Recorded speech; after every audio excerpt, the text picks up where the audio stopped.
শর্তিলা একাদশী ব্রতকথা অন্তিম পর্ব নিয়ে হাজির হলাম। আর হ্যাঁ, মাহাত্ম্য কথা শেষে পারণের সময়সূচি দিয়ে দেওয়া হবে, আপনারা অবশ্যই দেখে নেবেন। ভগবান শ্রীকৃষ্ণ বললেন, হে যুধিষ্ঠির, একসময় নারদমুনি এই শর্তিলা একাদশীর ফল ও ইতিহাস সম্পর্কে জানতে চাইলে যে কাহিনী আমি বলেছিলাম তা এখন তোমাকে বর্ণনা করছি। মহাসতী ব্রাহ্মণীর কাহিনী। পুরাকালে মর্ত্যলোকে এক ব্রাহ্মণী বাস করত। সে প্রত্যহ ব্রত আচরণ, দেবপূজা পরায়ণা ছিল। উপবাসক্রমে তার শরীর ক্ষীণ হয়ে গিয়েছিল।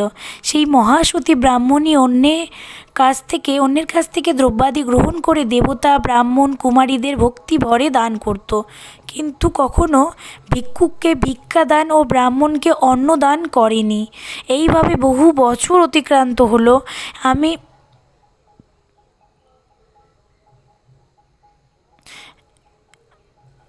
আমি চিন্তা করলাম, কষ্টসাধ্য বিভিন্ন ব্রত করার ফলে এই ব্রাহ্মণীর শরীরটি শুকিয়ে যাচ্ছে। সে যথাযথভাবে বৈষ্ণবদের অর্চনও করেছে, কিন্তু তাদের পরিতৃপ্তির জন্য কখনো অন্নদান করেনি। তাই আমি একদিন কাপালিক রূপ ধারণ করে তামার পাত্র হাতে নিয়ে তার কাছে গিয়ে ভিক্ষা প্রার্থনা করলাম। ব্রাহ্মণী বলল, হে ব্রাহ্মণ, তুমি কোথা থেকে এসেছো, কোথায় যাবে, এখানে আসার উদ্দেশ্য কি তা আমাকে বলো। ভগবান বললেন, হে রমণী, আমি একজন ভিক্ষুক, ভিক্ষাই আমার কর্মবৃত্তি, আমাকে ভিক্ষা দিন, ভিক্ষাং দেহি। তখন সে ব্রাহ্মণী অত্যন্ত রাগান্বিত হয়ে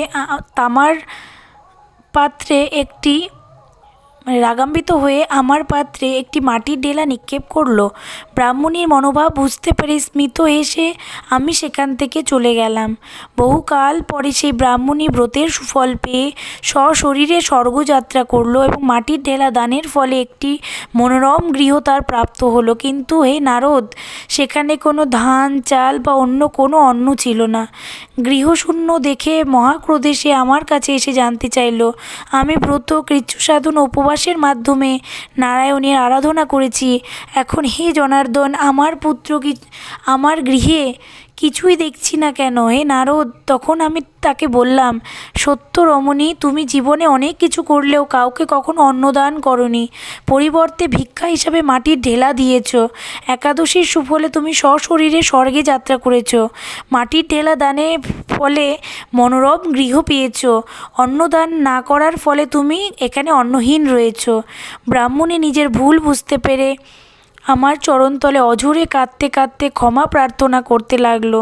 প্রভু, আমায় ক্ষমা করে দিন, অনেক বড় ভুল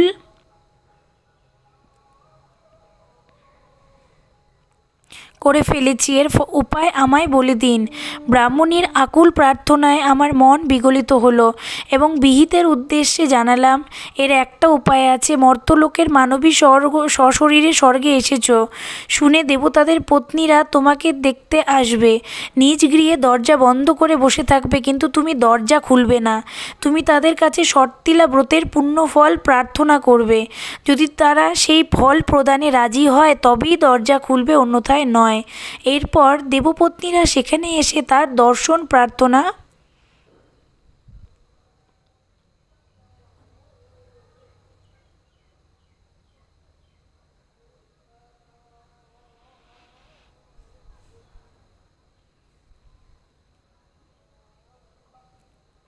করলেন।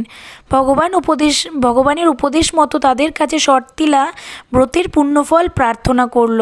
শেষমেশ তাদের মধ্যে এক দেবপত্নী তার শর্তিলা ব্রতজনিত পুণ্যফল তাকে প্রদান করল। তখন সেই ব্রাহ্মণী দিব্যকান্তি বিশিষ্ট হল এবং তার গৃহ ধনধান্যে ভরে গেল। দ্বার উদ্ঘাটন করলে দেবপত্নীরা তাকে দর্শন করে বিস্মিত হলেন। ভগবান শেষে বললেন, হে নারদ, অতিরিক্ত বিষয় বাসনা, সম্পদের জন্য লোভ করা উচিত নয়।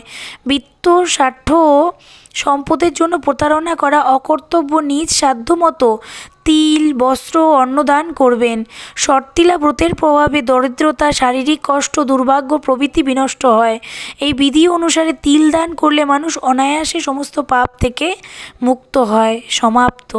হরে কৃষ্ণ কৃষ্ণ কৃষ্ণ হরে হরে, হরে রাম রাম রাম হরে হরে। আমার লেখায় যদি কোনো ভুল হয়ে থাকলে সবাই ক্ষমা দৃষ্টির চোখে দেখবেন এবং অবশ্যই ক্ষমা করে দেবেন। সকলেই ভালো থাকুন, সুস্থ থাকুন এবং অবশ্যই শর্তিলা ব্রত পালন করুন। আর শেষে ব্রত মাহাত্ম্য সময়টা আপনারা সকলেই দেখে নিন। হরে কৃষ্ণ, রাধে রাধে।